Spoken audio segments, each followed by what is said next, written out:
Welcome to The Explainer. Okay, let's talk about something. Have you ever felt like you're rolling out the red carpet for people to walk all over you, and you're doing it with a smile, thinking you're just being a good person? Well, today, we're going to break down that exact pattern. We're going to explore why being intelligent is way more powerful than just being good. I mean, really think about it for a second. How many times just this week have you said yes out loud while every single part of you was screaming no? We all do it. But that one little word, yes, has a much higher cost than you probably realize. So, here's how we're going to tackle this. First, we'll look at the goodness trap itself. Then, we'll really dig into the true price of always saying yes. After that, we'll explore the neuroscience, why your brain makes it so hard to stop. Then we get to the good stuff, building what we call an intelligent boundary. And finally, we'll see what freedom really looks like on the other side. All right, let's get right into it. The whole problem really starts with this one huge misunderstanding that we're taught from a very young age. We confuse being a kind person with being compulsively available to everyone for anything at any time. You know, your coworker is behind on their work, so you stay late to help them out, even though your own desk is piled high. That isn't actually kindness. It's compulsive availability, and learning that difference is everything. And this is the core distinction, right here. On one side, you have generosity that comes from a place of love. When you give from this place, it's a genuine choice. It actually feels good, it energizes you. But on the other side, there's service that comes from fear. Fear of conflict, fear of being disliked. This isn't a choice, it's a compulsion. And it does the exact opposite. It leaves you feeling drained, empty, and, if you're honest, pretty resentful. I love this metaphor of an emotional battery because it's so true. Think about it. You wake up with 100% charge. Every single yes, every favor you do, every difficult conversation, it all drains that battery. The problem with people-pleasing is that you're letting just anyone plug into your power source, completely indiscriminately. And by the end of the day, when you get home to the people who actually matter most, you're running on fumes. And you know, when you're constantly running on empty, it's not just about feeling a little tired. As we're about to see, the real price of always being the yes person, it's alarmingly high. So let's break it down. Physically, your body keeps the score. All that chronic stress from putting everyone else first, it shows up as headaches, stomach problems, a weakened immune system. You get sick all the time. Emotionally, it's a recipe for anxiety and a deep, simmering resentment. But maybe the most tragic cost is in your relationships. You give the best of you, your patience, your energy, to takers, and you bring home the exhausted, irritable leftovers for the people you actually love. And that all leads to this. Just take a second and let this quote sink in. I was there for everyone, and now I realize I don't know who I am. That is the ultimate price. After a lifetime spent tending to everyone else's needs, you can look up and realize you have no idea what your own needs even are.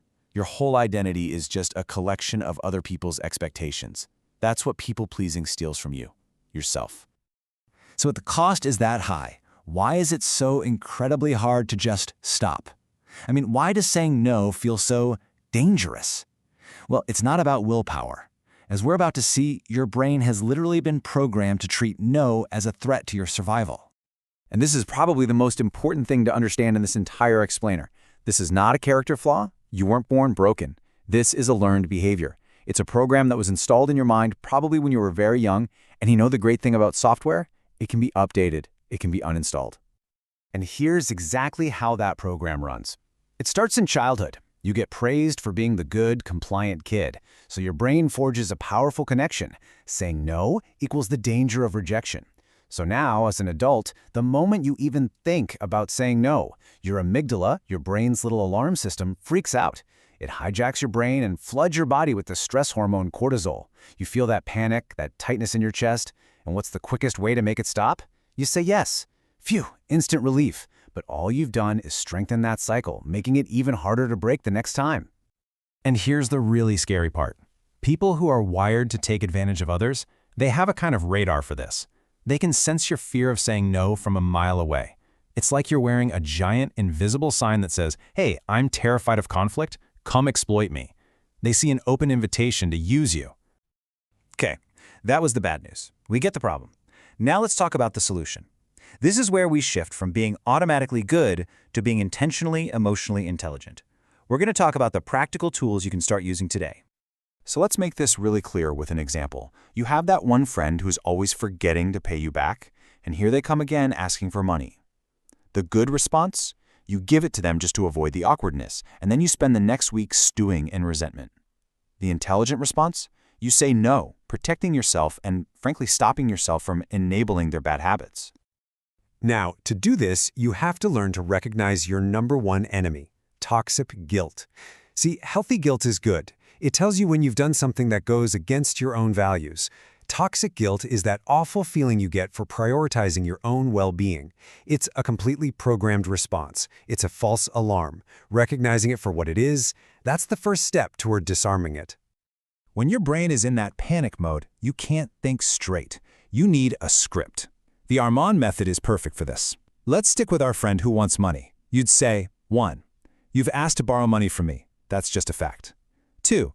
I feel uncomfortable with this because our past loans haven't worked out. That's your feeling. 3. So for that reason, I'm not going to be able to lend you any money. That's your boundary. 4. I really value our friendship and I don't want money to get in the way of it. And 5. If they argue, you just calmly repeat step 3. I understand, but I'm not able to lend you money.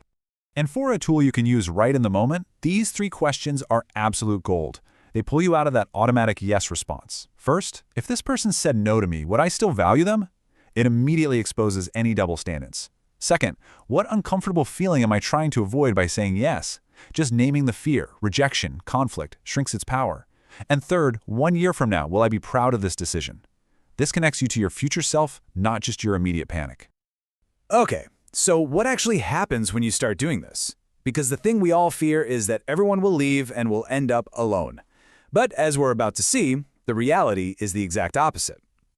This is one of the most liberating truths you will ever learn. The people who get upset when you set boundaries are the ones you need them with the most. When someone throws a fit because you finally said no, that's not a sign that you did something wrong. It is a giant, blinking neon sign confirming that the boundary was absolutely necessary. Their anger isn't about you. It's about them losing access to something they felt entitled to.